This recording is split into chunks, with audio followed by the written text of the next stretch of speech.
Hi, and welcome back to my YouTube channel.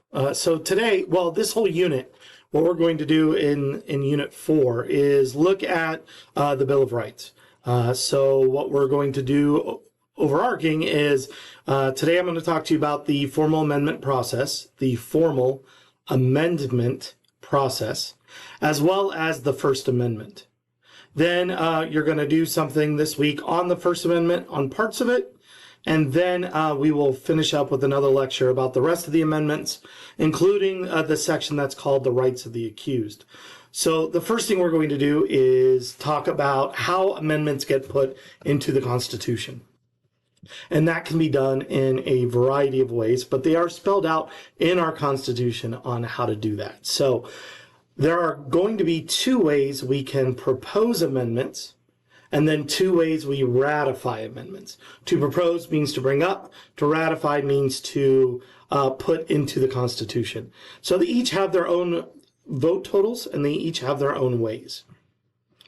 So here's our first way. We're going to look at how to propose. The first way is through a 2/3 vote in each House of Congress. So the House, now normally, things are approved by a majority vote, unless you're trying to override a veto. But let's just say, for the most part, it's a majority vote. This requires a 2/3 vote in each House of Congress. So there are tons that get proposed every year. They just don't meet the vote threshold to proceed. So a 2/3 vote in the House and a 2/3 vote in the Senate. This is the only method that's ever been used. Okay. The other method is in the books, but we've never used it. Okay. The second way is a national convention called by Congress at the request of 2/3 of the states. So 3 steps. We're going to have a national convention that's called by Congress at the request of 2/3 of the states. Now, this has never been used under the Constitution. Can you tell me a time in our past where this was used? You're right. It was done under the Articles of Confederation. If we remember, under the Articles of Confederation, they called a convention to propose amendments to the Articles of Confederation at the request of the states. So here we have a similar type of mechanism in the Constitution. And so you can sort of understand why we've never actually done it. Because if we call a convention, a national convention, at the request of 2/3 of the states, there's no limits in the amount of proposals we can bring up and get to the next stage. And the last time we ever did it is how we got this document to begin with. So there's some hesitancy on what to do if this method should ever be used. But the last time it was almost used was in the 90s. There was a balanced budget amendment that was thought about, but in the end, they didn't use that method. It actually never became a proposed amendment anyways. However, those are the two ways. So number one, a 2/3 vote in each House of Congress to propose, or number two, which has never been used, a national convention called by Congress at the request of 2/3 of the states. Okay, so 2/3. Now, that's the first part, the proposal. Okay, there are then two ways to ratify an amendment or to put into the Constitution. So the first way we ratify an amendment is by a 3/4 vote of all the states. So out of the 50 states, every state legislature has to vote. And if 3/4 of those state legislatures vote to approve or to ratify, then it becomes part of the Constitution. Now, it doesn't really say what the vote threshold is in every state, and it doesn't necessarily say that there's a time frame. You have to build into the amendment the time frame if you want something like that. However, there is one thing that is built into this process, is that if a state rejects an amendment, they can change their mind later and vote to ratify it. However, if a state ratifies it, they can't go back and make it a no. So you can change your mind to approve something, but you can't change your mind once it's approved. And that's just to guard against the idea that, okay, we get an amendment and then new people come in and then they vote to repeal it or to get rid of it. And so it just never becomes, it gets approved and then it doesn't. And then it gets approved and then it doesn't. So once the state approves it, that's what it is. You would then have to propose another amendment and then have that ratified in order to get rid of the previous amendment, which has been done. Does anyone know what amendment that was? If not, I will let you know because it's going to come about in our next way to ratify a amendment. The second way to ratify an amendment is through every state calls a ratifying convention. And 3/4 of those state ratifying conventions approve the amendment. So we're still ratifying and we're still having that same vote total. The only difference is that in one scenario, it's the state legislature, and in the other scenario, they call a convention of the people, and the people vote to approve that. Now, that has only been used once. Can anyone remember, or does anyone know when it was used? And you probably did know if you got the last question I asked right. That is the 21st Amendment. Does anyone know what the 21st Amendment was? It was the repeal of prohibition. So the 18th Amendment was about prohibition, that we wanted to ban alcohol. The 21st Amendment repealed the banning of alcohol. So it's only been used once. All other amendments have used the original, or not the original, the first method, which is a 3/4 vote of every state legislature. Okay, so 3/4 of those states, so 38 states have to vote currently to make an amendment to the Constitution. Okay, now Congress gets to determine which of these two ways are going to be used for ratification. So they get to decide which one they're going to use, and as you can imagine, they're not going to let a people convention, because that could get out of hand a little bit there. So they get to say which method is going to be used, and they can set a time limit. They can extend the time limit through a separate law, but they control the process for amendments. Now, there is restrictions on amendments. The only restriction on amendment, there is one. So you can propose whatever you want as an amendment to the Constitution except for one. And that restriction is you cannot, without a state's consent, deprive a state of equality in the Senate. So it doesn't matter if you got 49 states to approve making Rhode Island only have one senator. In the end, if you don't get Rhode Island, you can't do that. All other amendments are game. But the one that says you can't deprive someone of equality in the Senate, it holds paramount. That's good enough. Sorry. All right. So we have two ways to propose. We have two ways to ratify. To propose, 2/3 votes. To ratify, 3/4 votes. Now, when we look at all the amendments that happened to the Constitution, what can we classify these amendments as? What are some categories we can look at these amendments? Some of which we're going to focus on in class. The first category of amendments are political liberties. And I say category, but it's really just the first. But it's got so much. The First Amendment has so much stuff in it. But if you want to look at an example, personal liberties, or political liberties, are found in the First Amendment. And that is where we get the freedom of speech, freedom of religion, freedom of assembly, freedom of petition, and whatnot. Okay. Now those are there to protect us against the government and allow us to criticize the government. The second category of amendments is the rights of the accused. Now we'll spend a little bit of time here, but it's all the ones that talk about trial by jury, right to a lawyer, right to not self-incriminate, the right to a jury of your peers. All of those things are found in the rights of the accused. The right to a speedy and public trial, that's where habeas corpus comes in and all that stuff. So that's the rights of the accused. The third category are structural changes. These are amendments in our Constitution that changed how the government functions.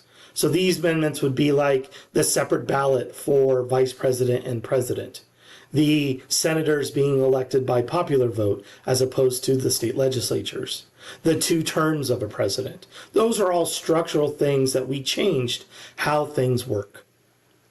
Fourth one is expansion of the vote. We have amendments in our Constitution that created opportunities for people that originally weren't allowed the franchise or the electoral franchise to vote, but ended up getting it, from minorities to women to 18-year-olds. The most recent one of all those three were 18-year-olds, which sprang from the Vietnam War and the idea that if they could be drafted to fight in a war, shouldn't they have the ability to vote in it? And the government that did that. So those are what we call the expansion of the vote amendments. And then the last category, and this is the hardest one because a lot of our hot button topics in society deal with morality and ethics and things of how people live. And so we have if you look at our amendments, there's not very many about morality. The closest we have is prohibition. Which was the idea back in the 19-teens, 1920s of let's make sure the United States doesn't have alcohol. The people in the time, the progressives in the day, were like, hey, alcohol is the cause of families' breakdowns, of unemployment, of abuse between spouses. And so if we could get rid of alcohol, then society would be better off. Society then, after the experiment, decided that that was not something they wanted in, and so they repealed it. But this category here is probably the area where our society looks for constitutional amendments today. Whether it's flag burning, gay marriage, DEI, anything of that. When it comes to controversial type things, we usually tend to find that in the idea of morality. And so a lot of those amendments that get proposed come into that area. But they don't get the threshold necessary to move forward because it's hard. There's a reason why there is no amendment about slavery except for the getting rid of slavery, which is also another morality amendment. And that's because what if we do something today and those values change later?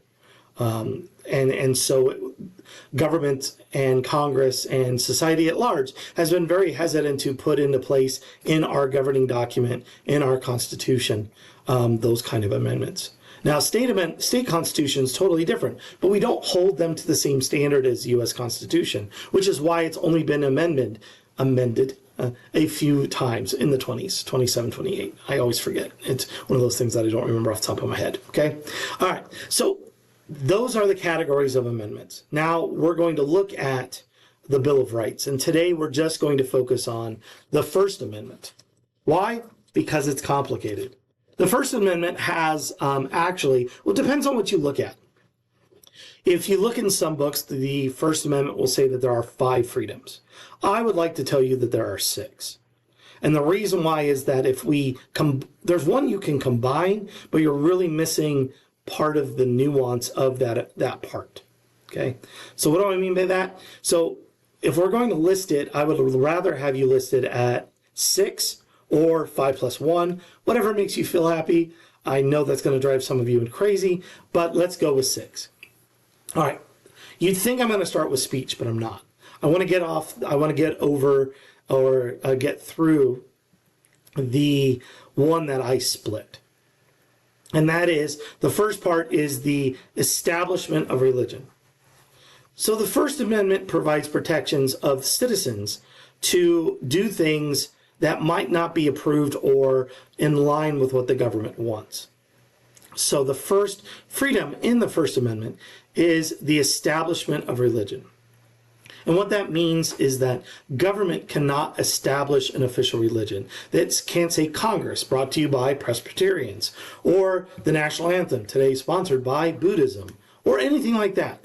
They can't establish an official religion. Sort of like the Olympics can have an official sponsor, or the NFL, but our country cannot. And that wasn't always the case. Very much in our early ages, we definitely have a divide between those that were okay entangling religion into government and those that wanted to keep them separated. However, besides the First Amendment, there's nothing in our Constitution that talks about the freedom or the separation of church and state. Okay, You hear that a lot. We hear that idea of there's a separation of church and state. And some of you might have heard that there's a wall of separation between church and state. Well, that's not found in our Constitution, and that's not found in this First Amendment. That comes to us from Thomas Jefferson, who on his tombstone has 3 things on it. The Declaration of Independence, the Constitution of Virginia, and the Act of Religious Freedom in Virginia. Those are all in on his little obelisk monument on his tombstone, because he was very much a proponent that there should be separation. So one day after the Constitution was done, a group of pastors, the Danbury Baptists, so it was Baptist Church, they sent him a letter, and the letter said, hey, we know about this new Constitution. We just want to make sure what is religion's role in this. And Thomas Jefferson says in the letter, he says, well, the way I see it is there should exist some kind of wall that separates what government can and can't do and what religion can as well, in the sense that there shouldn't be a mixture, or they shouldn't be able to come together. There should exist a wall. Now, in our First Amendment, the free exercise, the establishment of religion means that government cannot entangle that and say there is an official religion of the United States. Okay? So we cannot favor one religion over another. The second part of this religion thing, which is why in some places it's 5, but I say 6, is what's called the free exercise of religion. Now, the free exercise of religion, hold on, gotta get a drink. The free exercise of a religion says, and pay attention to this part, that you can worship or not as a person pleases. That you can select a religion or not select a religion without government penalty. Which means you can believe whatever you want to. You can believe in nothing or everything, and that government cannot put restrictions or penalize you for one of those 2 actions. Okay? So it doesn't matter if you're Buddhist, atheist, Pastafarian, or anything of that nature. Government cannot put laws into place to punish you or to promote one religion over another. And that together is where we get that idea of separation of church and state, although it's not found in the document. Number 3, free speech. Now, we'd like to say free speech means you can say whatever you want without consequence. And you can spew forth information that's false or misleading, but that's not the case. The idea behind freedom of speech, is that you have the right to criticize the government. That the government can't punish you for saying the government's doing a bad job, or this is how the government's doing awful, or the president's doing awful, or Congress is doing awful. Government can't punish you for that speech. But that doesn't necessarily mean that you can just say anything you want. The freedom of speech is tempered by certain things, meaning that you can be restricted from certain things in freedom of speech. Number 1 is called slander. Slander is purposely saying an untruth to damage somebody's reputation. Now, there's a lot of layers, like onions, like an ogre, of what does that mean. And I'm not going to get into it too much. The only thing I can say is that there are certain standards for the public, there are certain standards for celebrities and government officials, and slandering means that you are purposely saying something untrue in order to cause reputational harm on an individual. And so that is not protected speech. That's called slander. I will tell you what the written form of that is called in a minute. Okay. Now, the other thing that's not protected is speech that causes violence. If your speech incites a riot, if your speech incites a panic, then that cannot be protected as well. A case in point. Okay, if you were in a movie theater and you were watching a movie and you just decided, or a concert venue, or some large gathering of people in a gym, that kind of thing, and you yelled something that would cause panic, fire, there's a bomb, something like that. If people panicked and started to flee and people got injured or even killed, and there wasn't that threat, then you are held responsible for your actions. Your actions, your speech caused people to get injured, and you could be held you can be held responsible for that. I don't want to say liable because that gets you close to written, right? Which is libel. It means essentially that those things are not speech. Also, we can put restrictions on obscenity or profanity or profane speech. We can restrict the areas and places. Government can say, okay, I know you're addressing us, but if you're going to continue using this kind of language, then we're going to stop you. You no longer have the right to do that. Okay, so there can be places that happens as well. The Fourth Amendment, not the fourth, the fourth protection in the First Amendment is free press. Okay. Just like speech, you have the right to say things to criticize the government. Press is the idea that you get to publish things that criticizes the government. Doesn't mean, once again, that you can do whatever you want. It means the protection is in place so that you can write things down to criticize the government, and then they can't turn around and use that story to punish you. Just with speech, there's also restrictions on that. If we write things that are purposely untrue, that is called libel. Libel. That's written untruths to damage someone's reputation. Additionally, you can't publish things that could jeopardize the security of the nation. The WikiLeaks scandal, all those things behind that kind of thing, was that if you're publishing state secrets, if you're publishing confidential information, if you're publishing plans, let's say we're going to invade someone, and you publish it the day before, and that causes the place you're invading to know you're coming. Well, you can be held responsible for that. So the protections are in place to allow you to make judgments on government and to protest the actions of government out loud or in written form and not be held responsible for that, as long as those things don't cause violence and you don't purposely do untruths to damage someone's reputation. Okay. Fifth one, free assembly. So free assembly. Have you noticed that like Walmart, they have the bikes already put together now? That's because, and they've always had it. And why? Because of free assembly. Now, IKEA is a Swedish company. And so that's why the furniture doesn't come assembled. But if you go to a furniture store, they're always assembled. If you go to Walmart, it's always assembled. Why? You have free assembly. They can't charge you for that. Did you write that down? Hopefully not. Because if you did, that's not really what it means. Why would we put that in the First Amendment, right? Exactly. Free assembly means the right to gather together to protest the actions of government. But that has to be peaceful. Some states and some areas can require a permit or a petition, not a petition, a permit to assemble in an area, especially if you're going to use public grounds to do that. You might have to file a permit.